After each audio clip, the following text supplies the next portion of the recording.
오늘 말씀 시편 32편은 다윗이 지은 시다 이렇게 되어 있는 것을 보게 됩니다. 특별히 마스길이라고 하는 제목이 붙어 있죠. 이 마스길이라고 하는 건 뭡니까? 교훈. 우리에게 뭔가 인생의 귀한 알림을 줄 수 있는 다윗의 체험적인 교훈이 담겨져 있다라고 하는 것을 우리에게 알려주고 있습니다. 그렇다고 한다면 이 32편에 담겨져 있는 모든 고백, 그것은 다윗의 체험에서부터 나온 것이다. 그걸 통해서 우리가 교훈을 얻을 수 있다라고 하는 것이죠. 자, 그럼 오늘 이 시편 32편 말씀에서 다윗이 제일 먼저 말하는 것이 무엇입니까? 아니, 사실 이 내용 속에 흐르고 있는 그 다윗이 전하고자 하는 메시지는 무엇입니까? 믿는 자가 받는 복입니다. 믿는 자가 어떻게 해야 복을 받는지에 대해서 다윗은 이 말씀을 통해서 우리에게 알려주고 있습니다. 특별히 앞부분 1절, 2절은 복 받고 싶으냐? 그렇다고 한다면 이런 믿음의 삶을 살아라. 우리에게 정확하게 메시지를 전해주고 있다고 하는 거죠. 어떻게 이렇게 말할 수 있습니까? 다윗이 경험해 보았기 때문이에요. 경험하지 아니하고 책상 머리에 앉아서 책 읽는다면 이렇게 확신에 차서 말할 수가 없습니다. 그런데 다윗 자신이 경험해 보았기 때문에 이렇게 하면은 복 받을 수 있다라고 말해주고 있습니다. 하나님의 말할 수 없는 은혜, 용서의 은혜를 덧입었던 사람이 누구입니까? 다윗입니다. 그 용서의 은혜를 덧입었을 때 하나님께서는 다윗의 뒤를 이어서 이스라엘이라고 하는 나라를 세워나갈 수 있는, 정말 축복받은 나라로 세워나갈 수 있는 귀한 아들도 허락해 주셨습니다. 회개했을 때 하나님이 자기 자신을 얼마나 사랑하시는지를 다윗은 다시 한번 더욱 깊이 깨달아 알게 되었죠. 그래서 나는 복받은 자구나. 이렇게 다윗이 고백하고 있다라고 하는 겁니다. 자, 그렇다고 한다면요, 다윗이 자신의 경험에서 우러난 것을 우리에게 말해주고 있습니다. 복받은 사람, 이렇게 하면 된다. 제가 좀 단순화시켜서 말하는 것이긴 합니다만은 복받은 사람은 다윗이 했던 그것을 따라 행해 나아가면 된다라고 하는 거예요. 자, 그렇다면 오늘 말씀 속에서 다윗이 말하는 복받은 사람은 어떤 사람인가? 우리 1절과 2절을 중심으로 해서 함께 살펴보십시다. 자, 우리 1절, 2절 말씀 같이 읽습니다. 찾으셨죠? 자, 시작. 허물의 사함을 받고 자신의 죄가 가려진 자는 복이 있도다. 마음에 간사함이 없고 여호와께 정죄를 당하지 아니하는 자는 복이 있도다. 아멘. 다윗은 복이 있다, 복이 있다 두 번 반복합니다. 똑같은 말이지요. 히브리 성경에도 똑같은 단어가 사용되었습니다. 그러니까 복 받는 자가 되기를 원하면은 1절과 2절에 있는 말씀을 행하면 된다라고 하는 것이죠. 그런데 우리는 복이 있도다라고 되어 있지만 히브리 원어 성경에는 보면은요, 복 있는 사람이 앞에 나와요. 복 있는 사람은 허물의 사함을 받고 자신의 죄가 가려진 사람입니다. 복 있는 사람은 마음에 간사함이 없고 여호와께 정죄를 당하지 않는 사람입니다. 이렇게 말해주고 있어요. 그러니까 복 있는 사람이 되기 위해서는 그 1절과 2절의 내용을 행하는 사람이 되어야 된다라고 하는 거예요. 근데 여기서 이 복이 있다, 복 있는 사람을 뜻하는 이 히브리 단어가 무엇을 뜻하냐 하면은요, 무엇인가를 행해서 복받은 상태에 있는 사람입니다. 그러니까 1절에 우리 한국말 성경을 보면은 복이 있도다가 제일 뒤에 나오잖아요. 그럼 복이 있는 사람이 되기 위해서는 앞에 내용들을 어떻게 해야 되는 거예요? 먼저 행해야 되는 거예요. 그러니까 결과로 복받은 사람이 되었다라고 하는 것이죠. 그러니까 복을 받는다라고 하는 것은 하나님이 원하시는 옳은 방향으로 곧장 들어가는 진보를 이루어내는 사람. 그러니까 들어갈까 말까, 행할까 말까, 그건 아니라고 하는 거예요. 우리가 하나님 앞에 복받는 인생 되기를 간절히 원하지 않습니까? 그렇다고 한다면 다윗이 우리에게 말하는 복 있는 사람은 어떤 사람이냐? 여기에 사용된 히브리 단어는 우리에게 이렇게 말합니다. 복받은 사람이 된다라고 하는 것은 하나님이 원하시는 옳은 방향으로 곧장 들어가는 것. 그 진보를 이루어내는 사람이 복받은 사람이 된다라고 하는 거예요. 하나님이 원하시는 옳은 방향으로 곧장 앞으로 나아가 진보를 이루어내는 사람, 그것이 바로 복받는 사람이 된다라고 하는 것입니다. 자, 그렇다고 한다면 오늘 말씀 1절, 2절 우리가 읽었지 않습니까? 이 1절과 2절에 비추어서 복받은 사람은 어떤 사람이 될까? 먼저 1절 말씀 잘 보시기 바랍니다. 1절은 뭐라고 말합니까?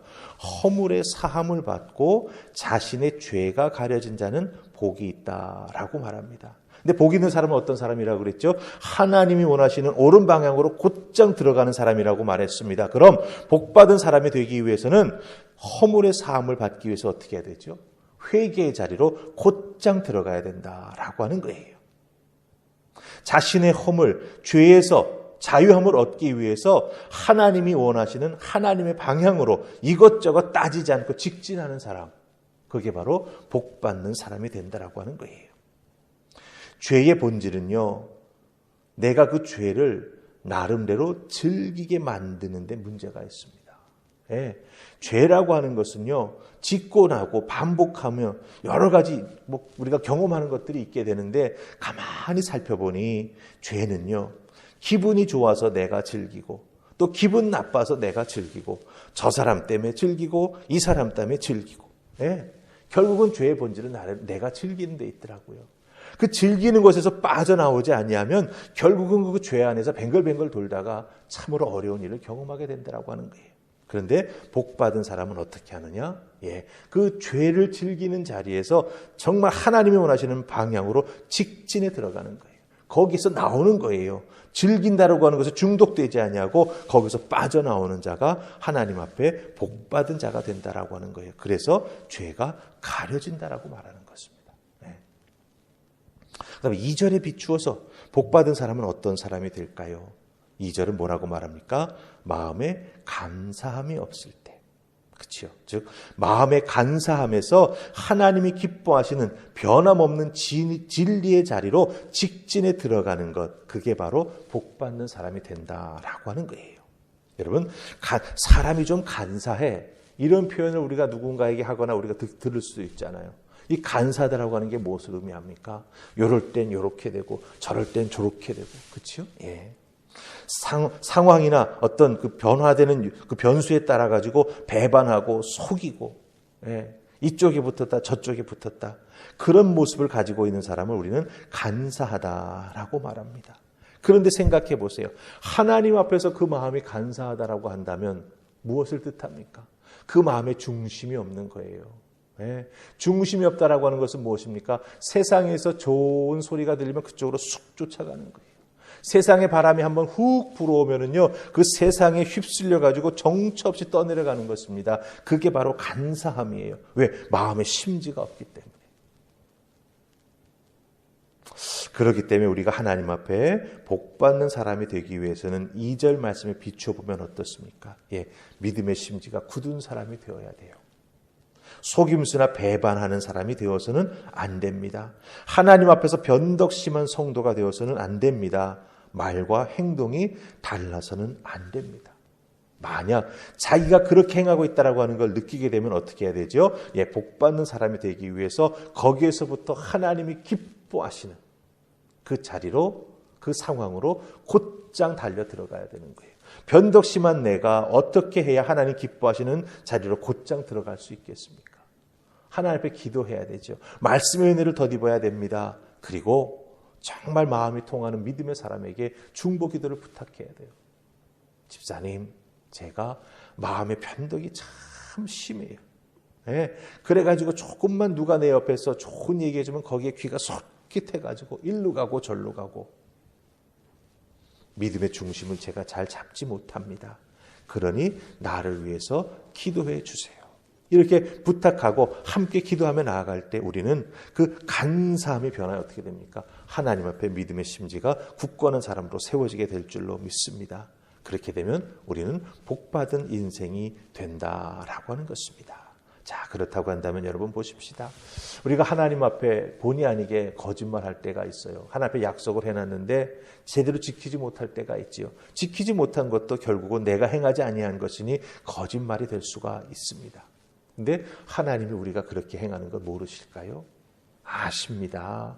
아심에도 불구하고 하나님께서는 그것을 깨달아 알고 돌아오도록, 무엇을 의미합니까? 하나님이 원하시는 그 자리로 직진해서 달려오도록, 즉 복받은 자가 되도록 우리를 위해서 기다려주고 계시다라고 하는 거예요. 그렇기 때문에 어떻게 해야 됩니까? 우리는 복받는 인생이 되기 위해서는 하나님 앞에 날마다 돌이켜 돌아가는 인생이 되어야 합니다. 죄 앞에서 자유로울 수 있는 사람이 어디에 있겠습니까? 그것을 느낄 때마다, 깨달을 때마다, 나의 부족함과 나의 연약함을 우리가 다시 한번 확인할 때마다 어떻게 해야 됩니까? 주님 앞으로 돌아가야 된다라고 하는 거죠. 이것저것 따지지 아니하고 곧장 돌아갈 때 하나님께서는 우리를 품어주시고 우리를 힘있게 다시 한번 세워주시면서 복 있는 자가 될 수 있도록 은혜를 베풀어 주신다라고 하는 것 꼭 기억하시기를 주님의 이름으로 축복합니다. 자, 우리 결론적으로 우리 6절 말씀 같이 읽습니다. 6절 찾으셨죠? 같이 읽습니다. 시작. 이로 말미암아 모든 경건한 자는 주를 만난 기회를 얻어서 주께 기도할지라.